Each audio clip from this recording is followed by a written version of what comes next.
Hey Mike, sorry for the late submission here. I love wine and song. I hope everyone out there is doing okay.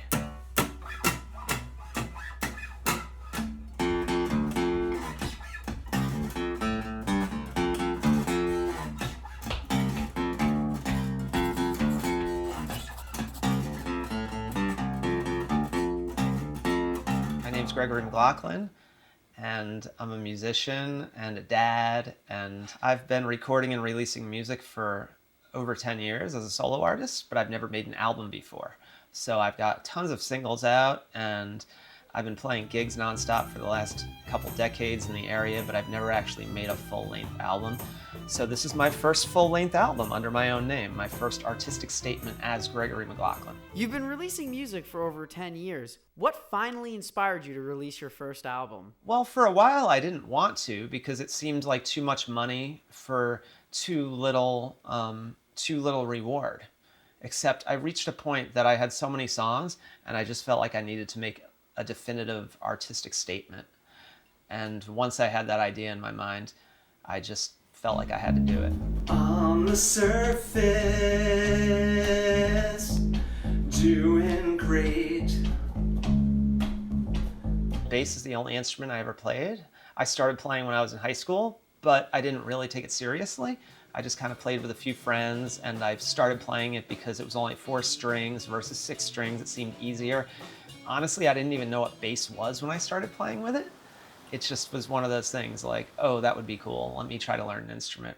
But I didn't actually start practicing and becoming even decently good at it till I was about 25 years old. And then I started trying to join bands because I was in my 20s and I didn't really have anything too exciting going on in my life. And it was like, oh, cool, it'd be cool to be in a rock band.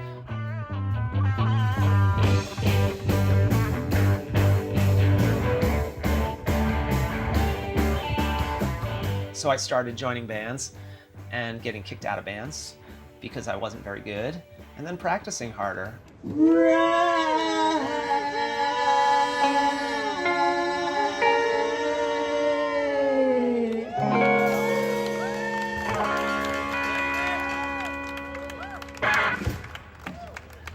What's the most difficult thing you've had to overcome as a solo musician? Well, I guess I would probably say the biggest thing to overcome was when my band Buzz Universe broke up.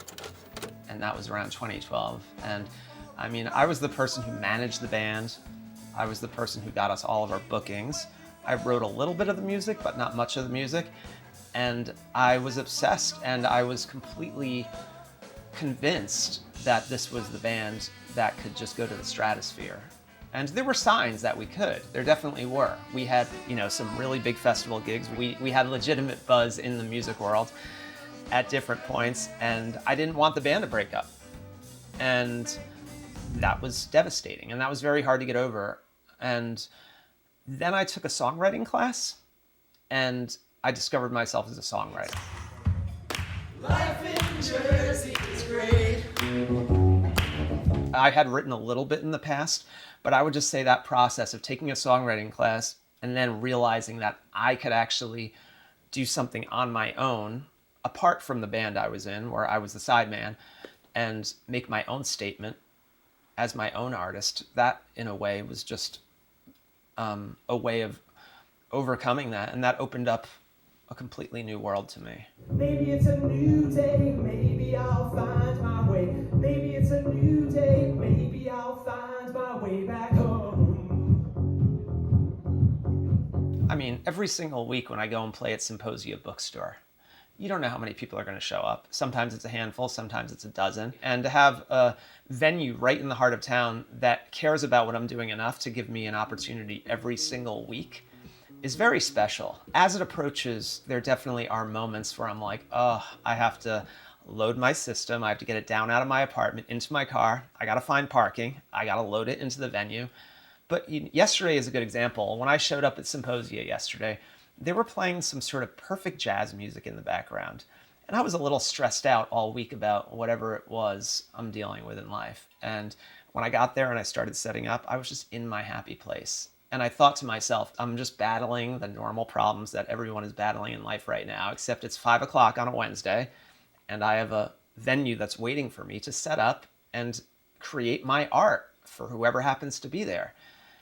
And all my stress washed away, at least for those 2 hours. It was my happy place. And truly, that is my happy place on stage when I'm performing, no matter what. If I'm solo, if I'm with my band, whenever I'm in that zone and I'm creating for people who appreciate it, whether it's 2 or 25 or 225, that's the place that I feel happiest.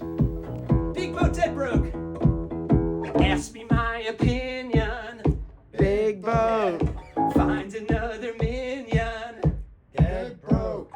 I've known you since 1983. You won't make a monkey out of me. I think that as a local artist, what, at least for me, is concerned, I can't count on anybody else. I had to make my own community. I've always been a bit of an outcast, whether it was in high school trying to fit into certain crowds. I always felt like I had to find my own way. And I have honestly really struggled to find places to have me perform. So I do think as a local artist, you have to forge your own path. You can't count on others. I was just thinking about that photograph. I really wish that I wrote a third Christmas verse. If you practice something and you do it and you put your heart and soul into it, you get better at it. And as far as songwriting is concerned, songwriting comes from life experience. And I've been through some really, really hard things, just like everybody else that's going through midlife. I've gone through some very tough things over the course of the last 10 or 15 years, but the therapy of being able to create art out of that has made all of those things a little bit less difficult. It's helped me weather the storms. And I know that it's made me healthy mentally. The fact that I've been able to translate that into my music and rub off on other people in positive ways based on things they've told me has made all of that stuff just not even seem like something that will ever be a concern. So sure, if I'm at Symposia Bookstore in 20 years doing the same exact thing, I'm pretty darn sure I'm gonna be very, very proud of my legacy one way or another because I'm helping people on little levels. And for that to grow to the point that I could be doing it in theaters all around the country or even all around the world would be the ultimate dream. That would be the house. That would be my house. Autumn comes and it's a brand new day. And it's a brand new day. And it's a brand new day. Well, if you feel like you have something to share with the world, share it. And if you think you're going to get overnight success, maybe, but you have to realize that chances are you're just going to have to work at it for years and years and years. And, you know, they always say this whole thing about 10,000 hours. I don't know exactly if that's true, but I do know that nothing is going to come instantly, and you just have to enjoy it while you're doing it and keep on going and keep on creating, keep on finding connections with people, keep on getting inspired by other art around you, keep on getting inspired by nature, by the world, and follow your heart with it, and just don't stop.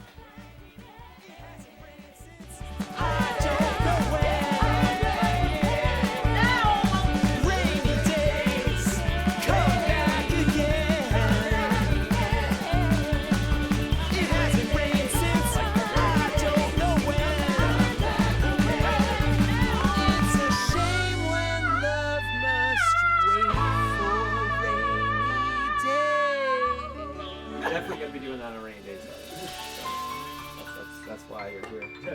All right. Yep.